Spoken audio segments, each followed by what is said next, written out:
Morning Okay. mga kois, nag-uusap kami ng asawa ko. Podcast to podcast. Ano kayo gumawa na? Kasi ang mahal na ng gas ngayon. Kunyeta, 1.5 na yung yung gas. Patay tayo dyan.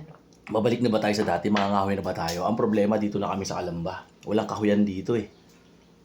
Wala din space kung saan ka maggagatong. Kasi kami mag-asawa, halos parehas kami na naranasan ng kabataan. Nangangahoy din siya, nangangahoy din ako. Yung pinagkakahuyan niya doon sa lugar namin sa Cavite, doon din kami nangangahoy, hindi kami nagkikita. Ba't kaya di kami pinagtagpo, no? Siguro. Baka ibang ang schedule mo, ibang araw. Ha? Pero doon din kami nangangahoy eh. So, yun, naranasan namin mga ahoy, my goodness.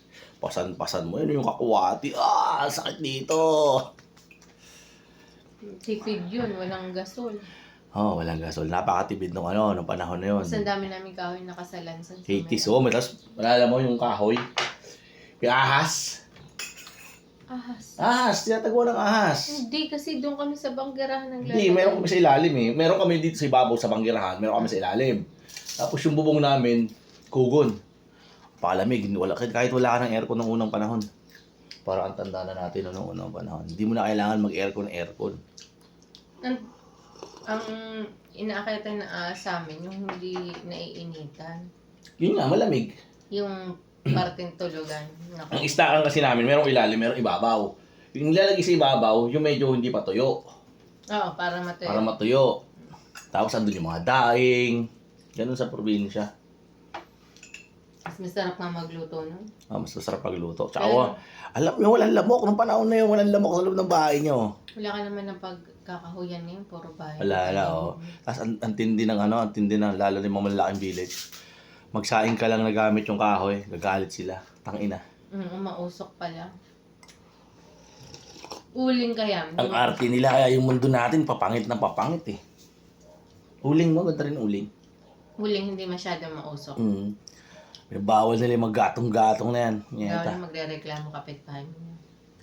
Kasi ba lugar? Basta. Dito hindi Uling naman. na lang siguro. Ha? Uling? Mag-uling tayo? Mahal na.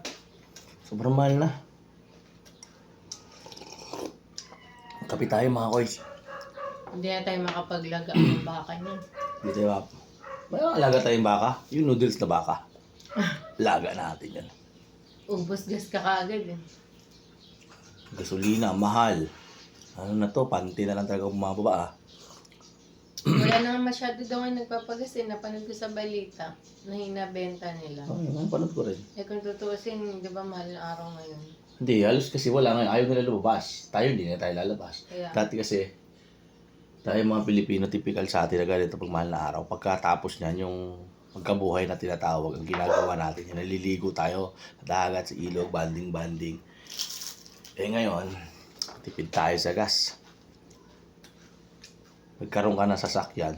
Nagmahal naman yung gas. My goodness. Oh my goodness. Magmotor-motor na lang muna tayo medyo. Kaya grabe motor. Pultang ko, nasa 300 na. kaya Hindi naman dati ang pultang ko niyan, 120, 160. Sagat na yan. yung 130 mo, Sumusobra pa, maapaw pa. Totoo yan dun sa isang gas station. Di ba 130 pa, di mo na 130 plus ata, di mo na kinuha sukli. Oh. Kasi punong-puno na siya. Ngayon, Ngayon, nagpupultang ako 280. Nyeta. My goodness. Sana maging maayos na. grabe. Ang sarap talaga ng kabataan natin, no? Noong 80s, no? Hanggang 90s, no? Ay, may ang dami na naman kitikiti ng Pinalitan ko ang kahapon. Palatan mo uli ngayon. Akin na. Ganito mga guys, para walang lamok sa bahay niyo. Palitan nyo lagi yung tubig niyan. May kitikiti na naman, no? Ang bilis nila Paggabi lang magparami. yan eh. Syempre, dyan sila mangingitlog. Ano kaya maganda rito, no? Sa ganito. Ay, no? Ang ganda na rose mo. Tanim ko yan, mga guys. Galing. Tanim ko yan. May Dami pa doon. may kilikiling walang Hindi ko husgas. napansin nga, mag-open pa sana to. Huwag mong bawasan kasi kila Maricel. Ilan man sila ba yun? Binigay ko na yung dati mo sa kanila eh. Masaway ka. Kuha. Ba't mo ako pinakuha? Huwag ka lang kasi sa atin naman yung pwede sa kanila, pwede sa atin. Nakuto ah. Alala niyo pa nung kabataan. Lalaro tayo Shato. May naglalaro. Wala nang naglalaro Shato ngayon, no? Pico, Shato. Ano pa ba yung mga laro dati? Moro-moro. Ano, Lambaras. Chinese ba yun? Garden, Lambaras. Lambaras, sakit ng Tibay ng kamay ko no sa Lambaras. Tibay. Tapos habulin ka ng nanay mo ng pamalo sa poso. Yung nagbobomba ka na gano'n. My goodness. Mata-mataya. Damataya. Ano ba, tumbang Flames. preso Tumbang ba? preso. Flames. Adi Text. ka dyan. Huwag pa ako magde-text. Oh. Pag di ka nakapaglaro. Goma. Alugtansan. Pag di ka pa nakapaglaro ng hapon, parang kulang yung ano, buhay. kailangan makalabas ka. Kailangan dati pag ganyang ano na, halimbawa, maga. Ito maga, walang pasok. Maga pala, nakapila na yan sa poso. May mga ganun kami, nakapila na kami yan. Ang pangit lang doon, pag tumating mga kalaro mo, ngeta, magugulang yung iba, matatanda eh. Nakapila ka, dyan ka, matanda eh. Malingat ka lang, makipaglaro ka, sisingitan ka na, sisingitan hanggang nasa huli ka na. Biglang pupunta nanay mo, sisigaw na yan, Gerson! Takbo! Nasa huli ka na. Huli ka na. Pero masipag ako may technique ako yan. Mm. Tatapusin ko na yung pag-iigib ko, sabi maglalaro ako. Di ba salin-salin yon sa drum? Pupunuin ko na yan. Tapos pa yung panghuli ko, doon ako magpalalaro. Yung huling takbo ko na. Abot na maghapon yan. Wala na ngayon. Tapos alas 12 kakain na. Mag-siesta. Pagkatapos mag-siesta, papatiri si nanay yun, titiris na uban. Titeknikan ko yan. Naalog kong ganyan ulo nanay yun.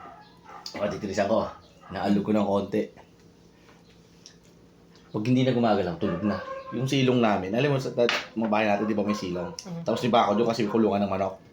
Hinuhukay ko yung lupa doon. Hanggang umasya lang yung katawan ko. Tapos ibabalik ko yung tambak. Nabalik ko ng tambak, lalaro na ako. Alam ko ang gising ni nanay. Ba't hindi nila sa pinto? Nasa loob. Maririnig niya yun. May mga patibong yan. May mga latang nakalagay. Pag binuksan mo, babagsak. Kaya kung hindi si nanay, di lulusot na ako doon. Mamaya, babalik na ako. Pagbalik ko, higa ako. Higa ako niyan, mga 5 minutes. Gigising na si nanay. Ang gagawin ko, nakahiga ako. Yung mata ko nakabaliktad. Ginaganyan ko yan, no? Para mamula. Ginaganto ko mo. Hindi ko na kaya. Ginaganyan. Para mamula yan. Pagising ni nanay, patagal-tagal ko nga 2 minutes. Buha ko na, sarap ang tulog ko na. Pula mata ko. Sarap ang tulog ko. Utak. Kunwari lang. Tapos ang sarap pala matulog, no? Ngayon natin ini-enjoy yung sarap ng tulog.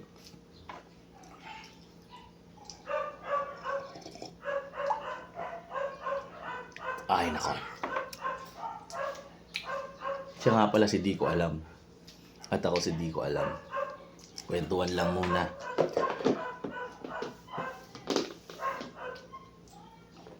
Ang ganda ng Di rose. ko alam. Puro di ko alam. Si Di ko alam 1, Di ko alam 2. Ang anak natin, no? Unat-unat na. Para saan to, me? To stop. Ito para saan to? Ikot? Kabila. Hindi siya nakaikot eh. Yeah. Stop mo na. Ganoon. Ayun o, biyernes na. Miyerkules, Webes, Biyernes. 3 araw na. Pahinga. Dito lang ako sa bahay namin. My goodness. Kape tayo. Ingay. Tagal ka. Anak mo. Sarap ba to? Ba't hindi ka nalabas-labas ko? Napapansin ko na. Bakit? Ang gagawin ko? Wala ka bang sports? Ay, may sports ako dati. Anong sports yun? Lakas ako mag-basketball, skateboard, bike. Alam mo, ba't ko tinigil? Bakit? Ganda yun ah. Sali ako sa basketball. Kila Tito Joey coach namin. Practice pa lang kami. Ano nangyari? Dribble ako eh. Pagtalong ko, dalawang pa ako bali. Piki kasi yung pa ako mga coach. Piki yung pa ako. Piki. Lampa ka. Lampa. Pero ang hilig ko sa sports. Ayun, Kasi lampa. itong kilay ko na to, si Tantan Aldea nakapaputok niyan. Bakit? Sa basketball, nasiko ako. Tapos skateboard, tagal ko nag-skateboard. Buto lang ng santol, simple lang ako. Kaya tinigil ko na. Alam nyo, ginawa ko mga oys. May pinalit ako sa sports ko. Ano? Uupo ka lang, tatamaan ka pa. Go. Kaya sports ko ngayon, Lasenggo, Tumador. Walang mananalo sa akin doon. Kaya nag-ano ka na lang. Nag-inom ka na lang. Naging lasenggo na lang ako. Diba? At least wala akong walang Sports pilay. ba yun? Sports ko yun eh. Yan ang sports ko. Lupit ng sports mo. Malapit ako eh. Magastos. Hindi magastos yun. Kailangan langaw ka lang lagi sa inuman mo. Alam mo yung langaw? Hindi, ano yun? Makiinuman ka walang ambag. My goodness. Ang pangit nun. Ganda yun.